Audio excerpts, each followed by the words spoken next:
उसके लगभग 32 वर्ष बाद जो काम किया उसमें विद्यापति का वो रूप हमारे सामने आया, जिससे ये पता चला कि भक्ति से बाहर निकल रहे हैं, अपरूप के कवि हैं, एक ऐसे कवि हैं जिनके यहाँ स्त्री और समाज का चेहरा कई कई स्तरों पर खुलता है। लेकिन उसके बाद मुझे लगता है कि जो मेरी जानकारी में विद्यापति पर जो काम हुए हैं उसमें से किस ढंग का कोई काम दिखाई नहीं पड़ता जो बहुत सारी उन मान्यताओं पर सीधे एक तरह से चोट करके ही मालूम पड़ती है। ये किताब या कमलानंद झा जैसे कि कहार करते हैं अपने इस व्यापक तैयारी में, जहाँ से इतिहास को देखने समझने, भक्तिकाल को देखने समझने, आदिकाल को देखने समझने, रीतिकाल को देखने समझने के बहुत सारे नए नए टूल्स जो है डेवलप होते हैं जहाँ हमें मिलते हैं। जैसे कि सुप्रसाद ने ये बताया पदावली के हवाले से कि विद्यापति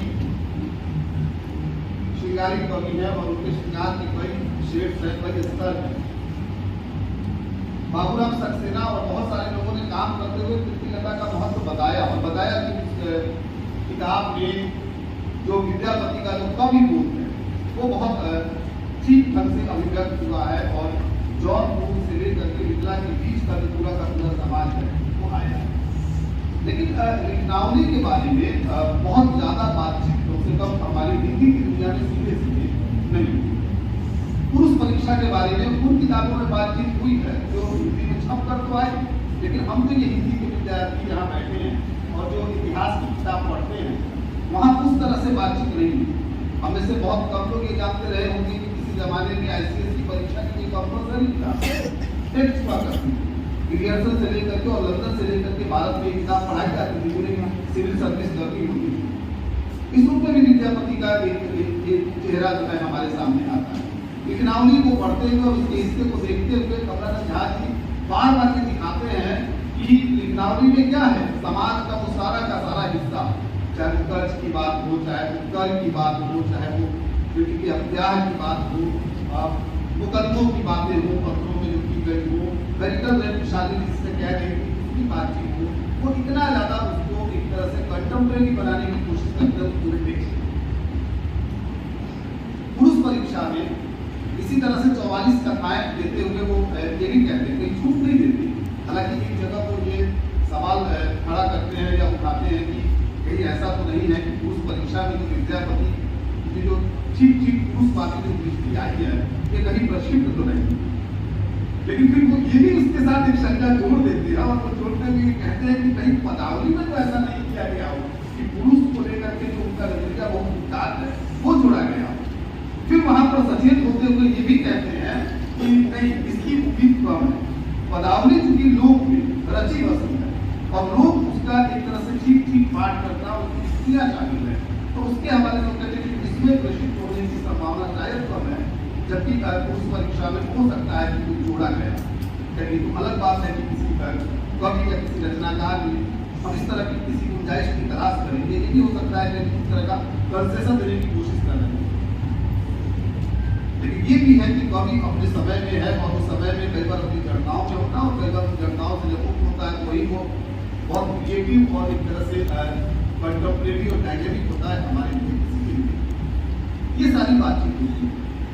लेकिन यहाँ से अलग जब वो आगे बढ़ते हैं तो वहाँ देखिए कि जिस तरह की बातचीत को करते हैं, जैसे कि ये सवाल इतिहास से पूछा जाना चाहिए या इतिहास में इसका जवाब देना चाहिए लोगों को।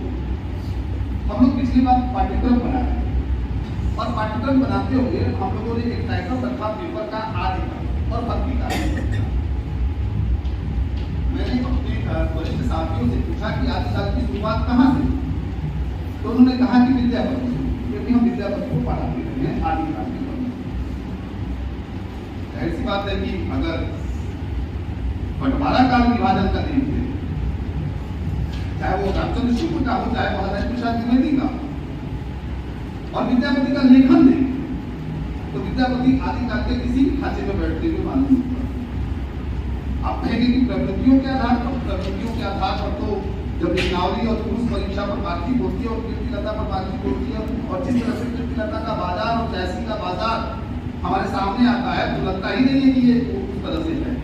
ये तो पूरी तरह से भक्ति काल के दायरे में बातचीत की जानी चाहिए और भक्ति काल के दायरे में रखा जाना चाहिए विद्यापति, और वहां से उनके टेक्स्ट को समझने की कोशिश करनी चाहिए।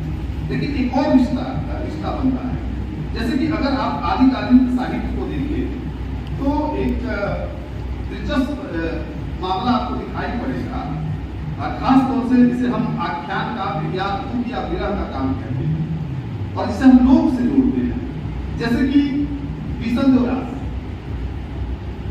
जैसे कि धोला बांधुला दूल्हा, जैसे कि संदेश रास्ता, और कुछ हद तक पद्मावत कुछ हिस्से उसमें शामिल करते हैं। कमाल की बात है कि उत्तर से लेकर के, पूर्व से लेकर के, पश्चिम से लेकर के मध्य भारत का पूरा प्रतिनिधित्व जो है ये टेक्स्ट कर ले जाते हैं, और जिस स्तर पर ले जाके करते हैं वो लोग का प्रतिनिधित्व करते हुए मालूम पड़ते हैं। इसमें पूरब का एक हिस्सा अगर जोड़ेंगे आप तो आपको पता चलेगा कि वो विद्यापति का हिस्सा होगा, जहाँ से उसके अंदर शुरू कर दिया। दोनों में अंतर है, किसी में 2 शताब्दियों का अंतर है, किसी में 1 शताब्दियों का अंतर है, किसी में लगभग आधी शताब्दी का, और कोई आधी शताब्दी बात का है। लेकिन उसको अगर एक जगह जोड़ते हुए आप देखेंगे तो पता चलेगा कि ये क्या होगा।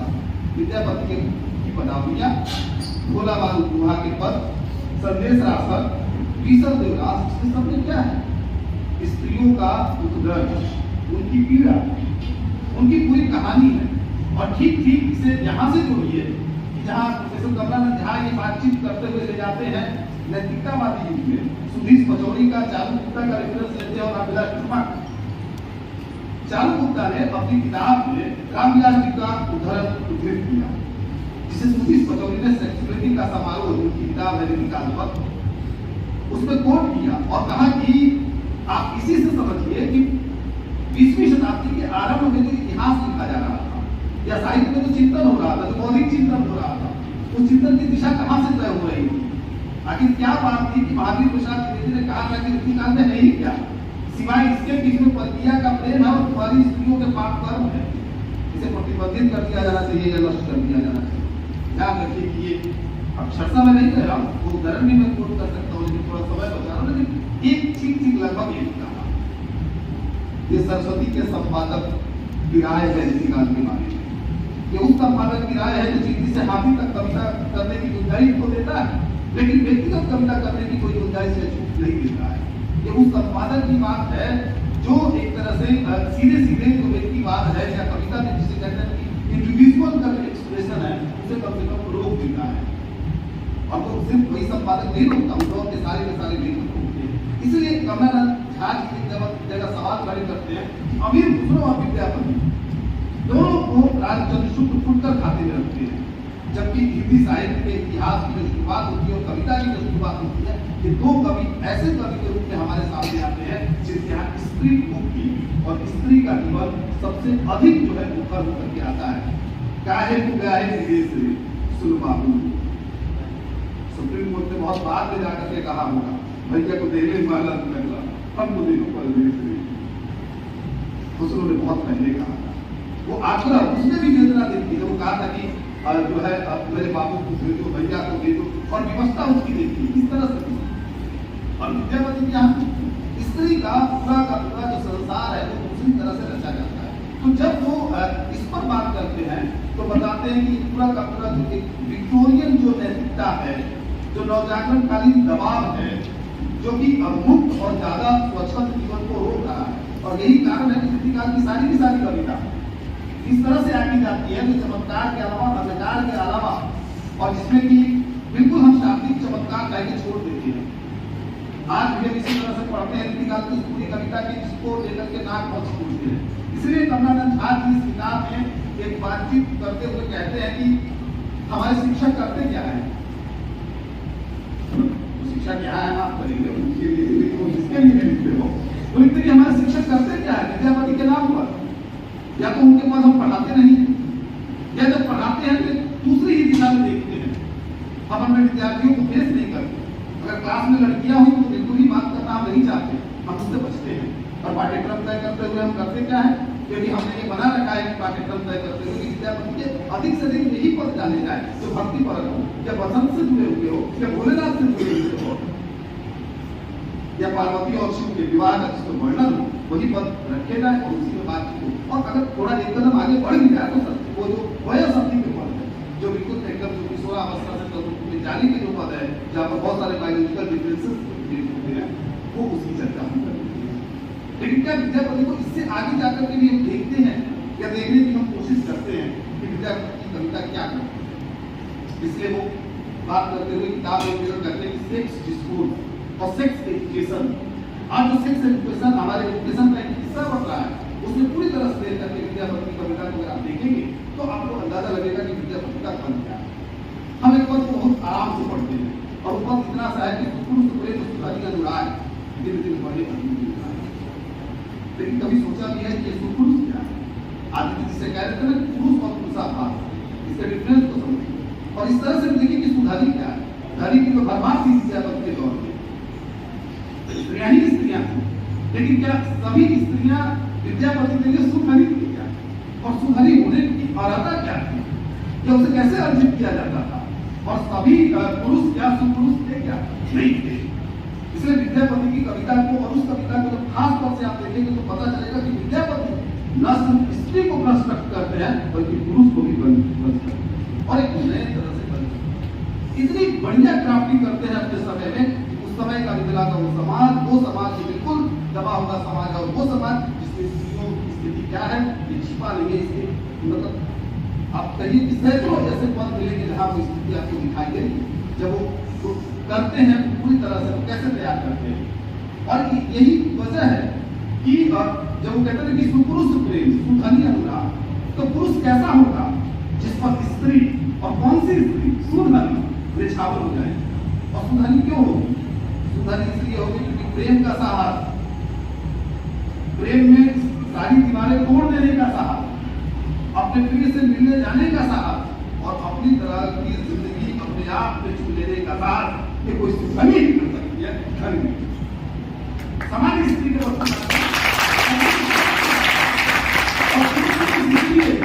क्योंकि विद्यापति अपने समय में कोई सारी बातें खोल करके रख देते हैं अपने पदावलियों में, जिसके बारे में हमको सोच करके आश्चर्य होगा। जैसे कि हमारे कंटेम्परेरी टाइम में क्या क्या बातें हो रही है। सेक्स एजुकेशन, ये हमारे समय की बातचीत है। एक दूसरी बातचीत भी है जिसे वर्जिनिटी की बातचीत कहते हैं, कुंवारेपन होने की बातचीत कहते हैं। विद्यापति के पद उठा करके देखिए कि उसमें किस तरह का जो है, किस तरह की संवाद सभी को शिक्षा देती है, वो किस तरह की शिक्षा देती है। संतुष्टि की बातचीत, मानिक पड़ल कुमानी कहा, हिंदी की किस कवि ने इस साहस के साथ अपनी नायिका से कहलाने की कोशिश की हो कि जो मेरा प्रिय है और जिसके साथ मैं रही हूं वो कुमारी के अलावा सिवाय कुछ और नहीं था। 21वीं शताब्दी की कंटेम्परेरी टाइम के सारे डिस्कोर्स और डिस्कशंस है जिसे विद्यापति ने अपनी कविताओं में कुछ यूं कहा है। जैसे कि मैं आपको कुछ पद पढ़ दूंगा कि क्या होना चाहिए। प्रेम में राजा ने क्या क्या दाव पर लगाया, या प्रेम में एक स्त्री ने क्या क्या दाव पर लगाया। कहा कि अपजस हुए जगत भारी है, जमीन करी उघारी, हरि संग कछु डर नाही है, तोहे परम कमल। कि अपजस होता है, ये डर तो है कि अपजस होगा, प्रेम करेंगे घर से बाहर जाएंगे तो अपजस होगा, लेकिन फिर भी इस अपजस को कब स्वीकार किया जा सकता है। विद्यापति एक पद में कहते हैं, एक एक पंक्ति पढ़ करके बताऊंगा कि कुल गुण गौरव शील स्वभाव समिल चरित तोहरी किया है। तो कुल गौरव शील स्वभाव सब कुछ ले करके तुम्हारे नाम, ये जो एक समान धर्म पुरुष के साथ नारी के साथ पूरा का पूरा कॉन्सेप्ट करते हैं। इसलिए ये कहते हैं विद्यापति अपनी नायिका को जैसे कि बिल्कुल खिचकने नहीं देते कि ए हरि भले यदि परसम मोही तेरी पद पाक लाग प्रेम अपनी जगह है, लेकिन बलपूर्वक अगर स्पर्श करोगे तो स्त्री पद का पाप लगेगा। इसलिए मैं कहता हूं कि अगर आप स्त्री विमर्श या वुमेन डिस्कोर्स या के दौर में है और उसे पढ़ रहे हैं या रीतिकाल की कविता पढ़ रहे हैं तो कहते कमलानंद झा जी भी कहते हैं और शिवप्रसाद जी भी कहते हैं, तमाम हमारे जो है साहित्य के जो विश्लेषणकर्ता भी कहते हैं कि अगर रीतिकाल की पृष्ठभूमि देखनी हो और देखना हो तो उसका तेवर क्या हो सकता है, क्योंकि कई बार रीतिकाल में भी नहीं हासिल होता हुआ दिखाई देता है, तो आपको विद्यापति की कविता से देखना चाहिए और देखना चाहिए कि विद्यापति को किस तरह से जो है पुरुष की इतनी आलोचना एक नहीं कई पदों में करते हैं। एक जगह तो कहते हैं कि पुरुष का स्वभाव क्या है, भ्रमर की तरह यहाँ से वहां से वहां जाना। और गजब की बात है कि स्त्री ने यह सच कह दिया तो उसी को उल्टा कहा गया, उसी पर जो है आरोप लगाया गया कि तुमने ऐसा क्यों कहा। और उसी पद में आता है कि पुरुष अगर ऐसा वैसा भी हो तो जो भी हो, लेकिन उसकी आलोचना मत करो। तो लंबे समय से बताया, अभी पिछले कई समय तक खेलते हुए चले आए लोग कि अगर पुरुष नामर्द भी हो तो कोई बात नहीं, उनके साथ निर्वाह कर लो, क्योंकि मायके में कोई जगह नहीं मिलेगी और अपनी इकोनॉमिकल आइडेंटिटी नहीं है तो तुम छोड़ करके अकेले रह भी नहीं सकती। इसी तरह तुमको गुजारा करना पड़े, और न जाने कितनों ने ऐसा गुजारा किया। तो ये बातचीत भी पुरुष को जिस तरह से बताते हैं कि उसी पुरुष को वो जान देगी, उसी पुरुष के लिए गुरु को, अपने माता को, अपने पिता को, सबको छोड़ करके वो घर से निकल जाएगी, सब कुछ त्यागने पर तैयार रहेगी। जो पुरुष केवल ऊपर से पुरुष नहीं होगा, जो पुरुष ठीक उसी तरह से होगा जिसे समान धर्म कहा जा सकता है, जिसका एक संदर्भ हमें मीरा के यहाँ मिलता है। और जब मीरा के यहाँ आते हैं तो शायद जीव गोस्वामी वाला संदर्भ है ना, जिसमें कहती है कि जाओ कहो कि मीरा आई है मिलने, तो कहता है उसका द्वार बालक की वो किसी स्त्री से नहीं मिली। और मीरा कहती है हंसते हुए कि आज पहली बार पता चला कि कृष्ण के अलावा इस धरती पर कोई पुरुष है। तो ये धरती पर कोई पुरुष भी है, इसे क्या समझ रहे हैं आप? पुरुष का मतलब ये नहीं कि अपनी काठी में पुरुष होना, पुरुष का मतलब ये नहीं कि जेंडर में पुरुष होना। पुरुष का मतलब जो लगाया गया उस पूरी की पूरी कविता में, जब विद्यापति के यहाँ या मीरा के यहाँ, उस पुरुष का मतलब है समान धर्मा होना, होना, साथ साथ गमन करना, जिस पर भरोसा किया जा सके, जिस पर तन मन मारा जा सके। ये पूरी का मतलब है। एक बड़ा सवाल करना नंदहारी अपनी किताब में उठाते हैं कि भक्ति आंदोलन में शैव आंदोलन पर इतनी चुप्पी क्यों है? हमारे आलोचकों ने उस पर बातचीत करते हुए क्यों नहीं की? जबकि रामानुजन की तो पूरी किताब ही मौजूद, और दक्षिण का पूरा संदर्भ जो है मिथिला से था, कि कर्नाटक और की तो ब्राह्मण के वहां रह रहे थे। विद्यापति ने जितनी शिव पर बातचीत की है, जितना शिव का जीवन आया है, जितने में पद आए हैं, जिसे नचारी कहा गया, और झा सर उसमें कहते हैं कि नाचारी मैथिल में ध का उच्चारण जो है ल की तरह होता है, तो उसे लाचारी कहिए। और लाचारी के हवाले से दिखाते हैं कि कितने सारे शिव के ऊपर लिखे गए पद है जो कि कृष्ण जीवन से, खेतीहर जीवन से, घर से, परिवार से, अभाव से जुड़े हुए हैं। ये भोलानाथ कखन हरम दुख मोर, और जैसे टैगोर को तो पक्ति बहुत प्रिय थी कि सखी है हमर दुखक नहीं बोल, सखी है हमर दुखक नहीं बोल। इसका कोई और छोर है क्या? स्त्री के लिए न तो उस दौर में कोई उसका वो छोर था, मध्यकाल में तो पूरी कविता है पूरी बाईपास करके चली जाती है। और विधि का इस अर्थ में महत्वपूर्ण है, और विद्यापति से बहुत आगे तो नहीं, लेकिन उनसे कदम मिलाते हुए चल सकता है कि हमें आप उसे वुमेन आइडेंटिटी का एज कह सकते हैं। देह के स्तर पर कम से कम दर्जनों कवियां तो लिखती है, कम से कम देह के आधार पर ये जानती तो है कि हमारा भी कोई महत्व है। प्रेम की एक छूट तो उनको मिलती है, लेकिन उसके बाद जब 20वीं शताब्दी का पूरा लेखन शुरू होता है तो इस पर चुप्पी साध दी जाती है। जब इतिहास लिखे जाते हैं चुप्पी साध दी जाती है। तो इस अर्थ में भी वो सवाल उठाते हैं कि शिव भक्ति पर ये चुप्पी क्यों, और ऐसा क्यों हुआ कि अगर इस पूरे भक्ति पट्टी को देखें तो विद्यापति ने एक साथ शिव, शाक्त और वैष्णव तीनों की भक्ति की। कौन सा सामंजस्य दिखा रहे थे? जबकि ये भी ध्यान रखना चाहिए कि कभी लगभग आ रहे हैं, तुलसी तो अभी आए ही नहीं, जैसी अभी नहीं आए हैं। भक्ति काल के वे कद्दावर कवि, जिसके बारे में वो कहते भी हैं कि इन सारे कवियों और उन संदर्भों को भी ले लीजिए, जिस पर वो कहते हैं कि रामविलास शर्मा ने अपने लेखन में लिखा कि तुलसीदास ने अकेले जितना अकाल को लिखा, उतना उस दौर के और बाद के समस्त कवियों को भी मिला दिया जाए तो नहीं होता है। इस बात को कमलानंद खारिज करते और बताते हैं कि पढ़िए आप विद्यापति का लिखा हुआ, तो आपको पता चलेगा कि विद्यापति कितना सूखा पर, कितना किसान पर, कितना अभाव पर लिखते हैं। वो बात सीधे खारिज है।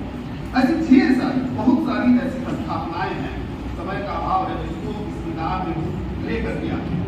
जैसे कि वो भक्ति आंदोलन पर बातचीत करते हैं और उस पूरे उत्थानवाद या हिस्टोरियल नैतिकता के हवाले से देखते हैं। और देखे जाने की जरूरत, जागरूकता का काम बहुत अच्छा है। आप आधार पर देखेंगे तब आपको पता चलेगा कि आप स्त्रियों पर बात करते हुए अपनी दृष्टि को संकुचित या महादेवी पर बात करते हुए क्यों की बात को नहीं कर सके, या बात के बहुत सारे लेखक ऐसा क्यों नहीं कर सके, ये इस पर भी करते हैं। और शिव भक्ति का जो यथार्थ है या उसे जिस तरह से दबाया गया, जिस तरह से उस पर साथी के, क्योंकि इसके कारण थे वो इस किताब में लिखते हैं और पदों से बताते हैं कि शैव भक्ति सबसे ज्यादा, वो कहते हैं कि शैव भक्ति का पूरा टेम्परामेंट पारंपरिक भक्ति पद्धति विशेषकर वैष्णव भक्ति से अलग है। वैष्णव भक्ति में एक विशेष प्रकार के आर्य अभिजात्य और वेद स्वीकृति का भाव यहाँ से वहां तक विन्यास है। विद्यापति की शैव भक्ति अभिजात्य पक्ष का विरोध है। उनके शिव गौरम किसान भिखारी नहीं, भूत पिशाच वाले अनार्य है। इसलिए के रामानुजन स्पीकिंग ऑफ शिवा में इस भक्ति आंदोलन को अधिकार प्राप्त वर्ग, पंडित पुरोहित वर्ग तथा पत्थर के भगवानों के विरुद्ध गरीबों एवं अधिकार वंचित लोगों का आंदोलन उन्होंने कहा है, वे कहते हैं। तब जाकर के ये बात कुछ हद तक खुलने लगती है। आखिर ऐसा क्या रहा होगा, क्यों इस प्रतिरोध की आवाज को इसे पूरी तरह से दबा दिया गया। अगर भक्ति आंदोलन अखिल भारतीय आंदोलन है रामविलास शर्मा के शब्दों में, तो जाहिर सी बात है कि श्री अखिल भारतीय अधिपत्य की हमारे सामने आते हैं, चाहे वो सोमनाथ हो, चाहे वो रामेश्वर हो, चाहे वो अमरनाथ हो, चाहे वो बैजनाथ हो। एक पूरी छवि बनती हुई दिखाई देती है। उसे भी वो जो है उस पर बातचीत करते हैं और इस विलोपन को हमारे सामने रेखांकित करते हैं। इसलिए इस पूरी भक्ति आंदोलन एक जगह कहते हैं, मसीह को कोट करता हूँ कि भक्ति आंदोलन प्रमुख कवि भक्ति आंदोलन कबीर, तुलसी, सूर, जयसी और वीरा से अधिक और सार्थक रूप में कृषि और किसान जीवन का परिवेश विद्यापति की पदावली को गरिमापूर्ण बनाता है। संपूर्ण भारतीय भक्ति साहित्य में कदाचित विद्यापति अकेले कवि हैं जिन्होंने अपने आराध्य की परिकल्पना किसान के रूप में की है। वो नहीं, पूर्वा जगत किसान। यहाँ से देखे जाने की जरूरत है। विद्यापति को यहाँ से देखे जाने की जरूरत है, जिसमें विद्यापति नाच का कॉन्सेप्ट आता है और वो रेणु को कोट करते हुए बताते हैं। तो ये भी बताते हैं कि कलाओं में सिर्फ नाटक है और नाटक पर फिल्म खोल करके जो है लिखते हैं, उसके रहता तो इस किताब के लिए मैं इसलिए कहा कि इस किताब को पढ़ते हुए जो विद्यापति का के प्रति जो हमारी अवधारणा बनी हुई है, जो सवाल हमारे सामने से सीधे सीधे जो भक्त है, जो श्रृंगार है, वो सारी की सारी सरहदें हैं, लखनऊ से एक अलग ही चेहरा हमारे सामने आता है। वो समाज हमारे सामने आता है जिसके बारे में हम सोच भी नहीं सकते और वो बिल्कुल पुख्ता एविडेंस है। पुरुष परीक्षा से हमें पता चलता है, ठीक है, अब वो वर्ग और वो जाति पर किस तरह से भरोसा करते हैं और समाज नहीं देते, लेकिन वो पूरा का पूरा समाज जो है कई सारी कथाएं उसमें कहते हैं।